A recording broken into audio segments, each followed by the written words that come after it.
The spring air carried the scent of fresh-cut grass across Riverside Elementary's parking lot as parents gathered for the annual Military Appreciation Day. Sarah Mitchell stood near the back of the crowd, her 5-year-old daughter Emma tugging at her hand. "Mommy, when do we get to see the soldiers?" Emma asked, her eyes bright with excitement. Sarah smiled down at her daughter. "Soon, sweetheart, they're setting up right now." Sarah didn't look like what most people imagined when they thought of a decorated combat pilot. At 38, she was of average height, with brown hair pulled back in a simple ponytail. She wore jeans and a plain blue sweater. Nothing about her appearance suggested she had spent 12 years flying Apache helicopters in some of the most dangerous missions the Army had ever conducted. That was exactly how she wanted it. Since retiring from active duty 2 years ago, Sarah had built a quiet life in the small town of Riverside, Montana. She worked part-time at the local library, volunteered at Emma's school, and tried to give her daughter the stable childhood she herself had never known. Most people in town had no idea about her military background. She was just Emma's mom, the quiet woman who always had a book recommendation and baked cookies for the school fundraisers. The principal's voice crackled through the loudspeaker. "Parents and students, please take your seats. Our presentation is about to begin." Sarah and Emma found spots on the metal bleachers. The school had invited several local veterans to speak, including Rear Admiral Robert Crane, who had recently retired to Riverside after a distinguished career as a Navy SEAL. Admiral Crane was everything Sarah was not: loud, commanding, and eager to be recognized. He stood at the podium in his dress uniform, medals gleaming in the afternoon sun. His voice boomed across the schoolyard as he regaled the crowd with stories of his exploits. "Leadership isn't something you're given," he declared. "It's something you take. In the teams, we had no room for weakness, no patience for those who couldn't keep up." Sarah listened politely, though something about his tone bothered her. There was an edge of arrogance to his words, a suggestion that only people like him, bold, aggressive, dominant, were worthy of respect. After his speech, the school had organized a meet and greet where children could talk to the veterans. Emma pulled Sarah toward the tables where several veterans sat, including Admiral Crane. "Can we meet him, Mommy?" Emma asked, pointing at the Admiral. "If you want to, honey," Sarah said, though she would have preferred to skip it. They joined the line of families waiting to speak with Crane. When their turn came, Emma stepped forward shyly. "Hello, sir," she said in her small voice. "Thank you for your service." Crane's face softened slightly. "Well, hello there, young lady. What's your name?" "Emma Mitchell," she said proudly. Then she added, "My mommy was a soldier too." Crane's eyes shifted to Sarah, and she saw the instant dismissal in his expression. He gave her the briefest of glances, taking in her civilian clothes, her quiet demeanor, her unremarkable appearance. "Is that right?" he said, his tone polite but condescending. "What branch?" "Army," Sarah replied simply. "And what did you do in the Army?" He asked it the way someone might ask about a hobby. "I flew helicopters," Sarah said. "Ah, a pilot," he nodded, clearly losing interest. "Transport. Attack helicopters, Apache." That got his attention for a moment, but his expression remained skeptical. "Really? How long did you serve?" 12 years. Crane leaned back in his chair, crossing his arms. "Did you deploy?" 3 tour, Afghanistan and Iraq." A few other parents had stopped to listen now. Crane seemed to realize he had an audience, and his demeanor shifted.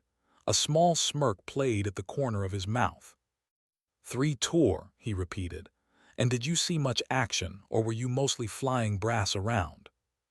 Sarah felt the familiar tightness in her chest, the same feeling she'd gotten countless times during her service when men had questioned her abilities, her courage, her right to be there. "I saw action," she said quietly. "Every pilot thinks they saw action," Crane said with a dismissive wave. "But let me tell you, There's a difference between flying over a battlefield and being on the ground in the fight. Real combat, the kind SEALs experience, that's a different world entirely. Several parents nodded along with his words. Sarah said nothing. Crane continued, warming to his subject.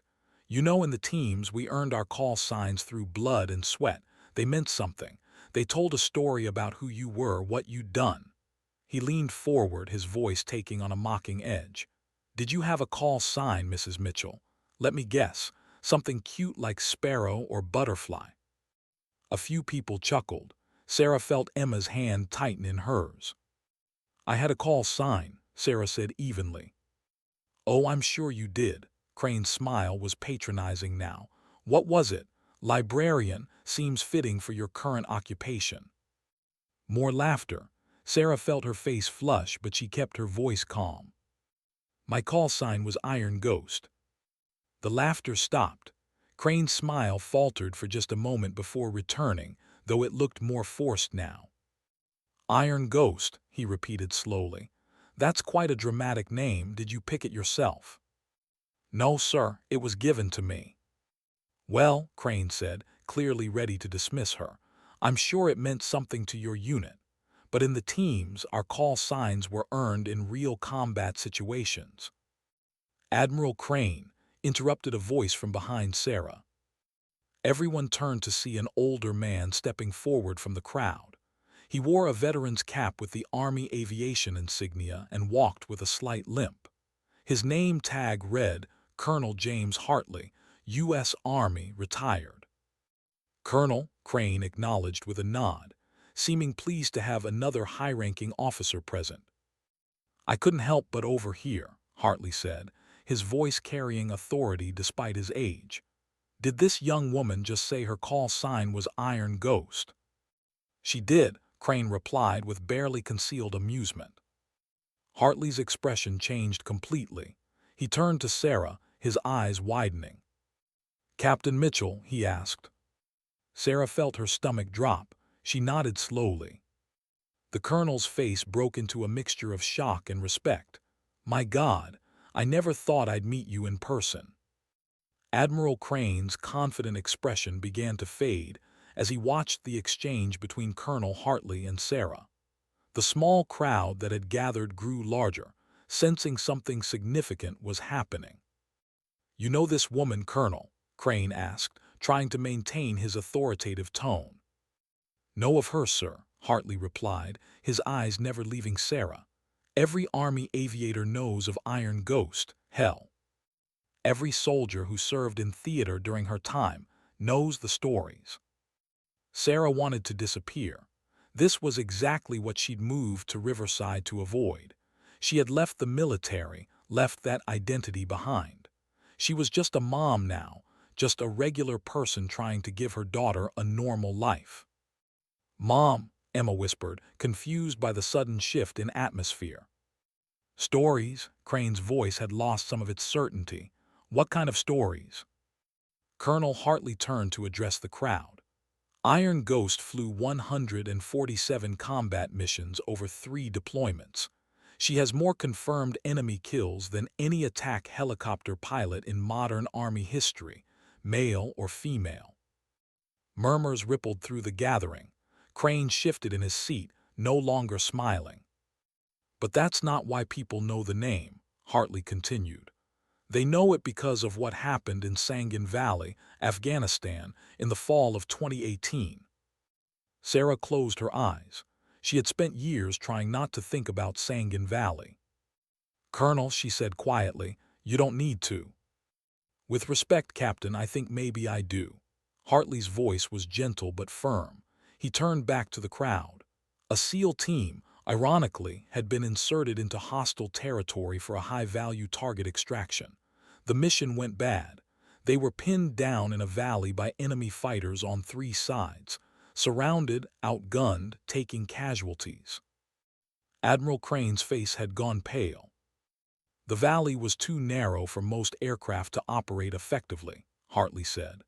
The walls were steep, the elevation extreme, and the enemy had anti-aircraft weapons positioned on the ridges. Command was preparing to write off the SEAL team. They tried to send in support twice, and both times the helicopters had been driven back by heavy fire. Emma squeezed Sarah's hand. Sarah could feel everyone's eyes on her. Captain Mitchell was supposed to be off duty that day, Hartley continued. She just finished a 20-hour mission the night before, but when she heard about the trapped SEALs, she volunteered to go in. Her commanding officer initially refused. He said it was a suicide mission, that the valley was a death trap. Hartley paused, and in that silence, Sarah could hear the distant thump of rotor blades in her memory, could feel the stick in her hands, could see the narrow canyon walls streaking past her windscreen. Mitchell went anyway, Hartley said. She took her Apache into that valley flying so low and fast that the enemy couldn't track her. She made 17 attack runs through that canyon, 17, each time exposing herself to enemy fire from 3 directions. She stayed in that valley for 43 minutes, providing continuous close air support while extraction helicopters came in for the wounded. A woman in the crowd gasped, 43 minutes. Her Apache took over 200 hits, Hartley said. Hydraulic systems failing, one engine damaged, weapons systems malfunctioning. Her co-pilot was wounded by shrapnel. By all accounts, her aircraft should have gone down. But she kept flying, kept fighting, until every last SEAL was safely extracted. Admiral Crane sat motionless, his earlier arrogance completely gone. When she finally pulled out of that valley, Hartley continued, her Apache was so damaged that command didn't think she'd make it back to base.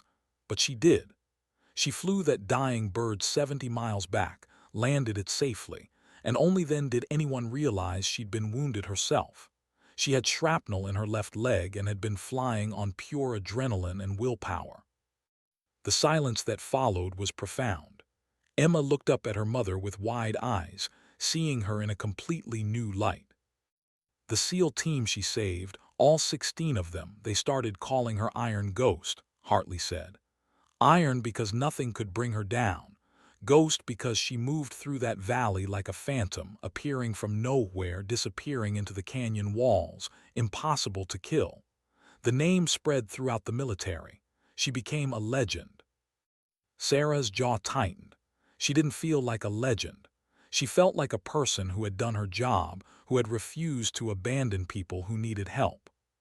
She received the Distinguished Flying Cross and the Silver Star for that action, Hartley finished, and the gratitude of every SEAL who made it home alive that day. Admiral Crane stood slowly from his chair. His face had changed completely, the smugness gone, replaced by something that looked like shame. He opened his mouth to speak, but Sarah spoke first. Colonel Hartley, I appreciate your words, but that was a long time ago. I'm not that person anymore. I'm just a mom trying to raise my daughter. With respect, Captain, Hartley said gently, you'll always be that person. That courage doesn't just disappear because you change uniforms. Crane finally found his voice. Mrs. Mitchell, I owe you an apology. I was completely out of line. I made assumptions. You made assumptions based on what you saw, Sarah interrupted, her voice steady but firm. You saw a quiet woman in civilian clothes and decided she couldn't possibly have the same kind of courage or experience as you. You're not the first person to make that mistake, Admiral, and you won't be the last. She could feel the weight of the crowd's attention, but she continued, needing to say this not just to Crane but to everyone listening. I didn't tell you about my service to impress you or to prove anything, she said. I didn't tell you because I left that life behind. I came to Riverside to be a mother, to live quietly, to give my daughter a childhood that isn't about war and violence and proving myself to people who don't think I belong. Sarah looked around at the faces watching her, parents, teachers, children, veterans. But I think maybe staying completely silent sends the wrong message too. Because there are a lot of people, women especially, but not only women, who serve their country with courage and distinction but don't fit the stereotype of what a warrior is supposed to look like. Emma tugged on Sarah's hand. looking up at her mother with pride shining in her young eyes. Sarah knelt down to her daughter's level, suddenly aware that this moment would shape how Emma saw her, saw women, saw what was possible in the world. "Your mommy was really brave," Emma said softly. "A lot of people are brave in ways that others don't see," Sarah replied, touching her daughter's cheek. "That's something I want you to always remember." Admiral Crane stepped forward and the crowd parted for him. When he reached Sarah, he stood at attention and offered a crisp salute, a gesture of respect from one warrior to another. "Captain Mitchell," he said formally, "I was wrong. Not just about you, but about what I said regarding leadership and strength. Real courage isn't always loud. It doesn't always announce itself." He lowered his salute. "And I'm man enough to admit when I've been a fool." Sarah studied his face and saw genuine remorse there. She returned his salute. "Apology accepted, Admiral. We all make mistakes." A voice called out from the crowd. "Tell us more about what it was like." It was one of the fathers, a man Sarah recognized from previous school events. Sarah shook her head. "Those aren't stories for children." "Then tell us why you stopped," another parent asked. "Why leave if you were so good at it?" Sarah was quiet for a moment, considering. When she spoke, her voice carried to every corner of the silent gathering. "I stopped because Emma's father didn't come home from his last deployment," she said simply. "He was a ranger. He died doing something brave, something necessary. And when I held our 1-year-old daughter and tried to explain why her daddy wasn't coming back, I realized that being brave and being reckless aren't always different things." The crowd had gone completely still. "I realized Emma needed a parent more than the Army needed another pilot," Sarah continued. "I had already given 12 years. I had already paid prices you can't imagine. And I decided that the bravest thing I could do was choose to be there for my daughter, to walk away from the thing I was best at and become something new." She straightened, looking out at all the faces watching her. "So yes, I was Iron Ghost, but that person existed in a time and place where she was needed. Now I'm needed here, at parent-teacher conferences and school plays and bedtime stories. And that takes a different kind of courage, the courage to be ordinary after being extraordinary." Colonel Hartley nodded slowly, respect evident in his expression. "That's the mark of a true warrior, Captain, knowing when to fight and when to come home." The principal, who had been watching with amazement, stepped forward. "Mrs. Mitchell, would you be willing to say a few words to the students? I think they could learn a lot from your perspective." Sarah looked at Emma, who nodded enthusiastically. She took a deep breath. "All right." She walked to the podium where Admiral Crane had stood so confidently less than an hour ago. Looking out at the sea of young faces, she saw curiosity, excitement, and something else, possibility. "I'm not going to tell you war stories," Sarah began. "War isn't glorious and it's not something to celebrate. But I will tell you this. Courage comes in many forms and the quietest people are sometimes the strongest." She glanced at Emma, who beamed up at her. "I learned to fly helicopters because I wanted to prove I could do anything a man could do. I stayed in the military because I was good at it and because I believed in protecting people who couldn't protect themselves. But the hardest thing I ever did wasn't flying into enemy fire. It was choosing to stop, choosing to be vulnerable, choosing to be just a mom." Sarah paused, gathering her thoughts. "Some of you will grow up to serve your country in uniform. Others will serve in different ways, as teachers, doctors, parents, volunteers. All of those paths require courage. All of them matter, and none of them should be judged by how they look from the outside." She looked directly at Admiral Crane. "We live in a world that often mistakes loudness for strength, aggression for courage. But I've seen the strongest people whisper, and I've seen the bravest souls choose peace over violence. Don't let anyone tell you what courage is supposed to look like. You define that for yourself." When she finished, the applause started slowly, then built to a standing ovation. Emma ran to her, and Sarah lifted her daughter into her arms. Admiral Crane approached again as the crowd began to disperse. "Captain Mitchell, I wonder if I might ask something of you." Sarah waited. "I volunteer with a veteran support group in town," he said. "We have a lot of young veterans, men and women, struggling to adjust to civilian life. Many of them feel like they've lost their purpose, their identity. Would you consider speaking to them, sharing how you made that transition?" Sarah considered for a moment, then nodded. "I think I could do that." "Thank you," Crane hesitated, then added, "and thank you for the lesson in humility today. I needed it more than you know." As he walked away, Colonel Hartley approached. "Captain, may I have a word in private?" They stepped aside while Emma ran off to play with her friends. Hartley's expression was serious. "I wanted you to know," he said quietly, "that SEAL team you saved in Sangan Valley, 3 of them didn't make it home eventually, but 13 did. They've had children, built families, lived lives they wouldn't have had without you." He pulled out his wallet and showed her a photo of a young man in a SEAL uniform standing with a woman and 2 small children. "My nephew. He was on that mission. These are his kids, my great-niece and great-nephew. They exist because you were brave enough to fly into hell to bring him home." Sarah felt tears prick at her eyes. She had never followed up on the men she'd saved, had never wanted to know. It had felt safer to keep that distance. "He asks about you sometimes," Hartley continued. "Wonders what happened to Iron Ghost. Now I can tell him. She came home, raised a beautiful daughter, and became the kind of hero who doesn't need recognition." After the colonel left, Sarah sat on the bleachers, watching Emma play. The sun was beginning to set, casting long shadows across the schoolyard. A few parents approached throughout the evening, some thanking her, others apologizing for doubting her, a few asking questions about her service. Sarah answered them all with grace and patience, but she was relieved when the crowd finally thinned.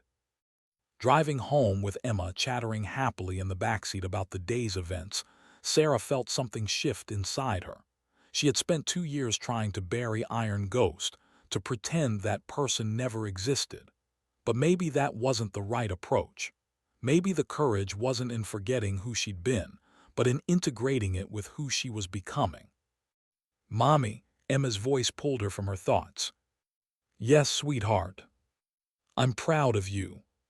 Sarah smiled, tears blurring her vision. "I'm proud of you too, baby." That night after putting Emma to bed, Sarah pulled an old box from the top of her closet. Inside were medals, commendations, photos of her in uniform, letters from soldiers she'd served with. She hadn't looked at these in 2 years. She picked up the silver star, feeling its weight in her palm. Then she placed it on her dresser where she could see it, not to boast, not to prove anything, but as a reminder that she was both Iron Ghost and Emma's mom, the warrior and the woman who chose to come home. Both identities were real. Both required courage. And in the quiet of her small-town life, surrounded by the peace she had fought to protect, Sarah Mitchell finally found a way to honor both. The next morning, she would call Admiral Crane and agree to speak to his veterans group. She would share her story, not with pride or regret, but with honesty. And maybe, just maybe, her words would help someone else find their way home.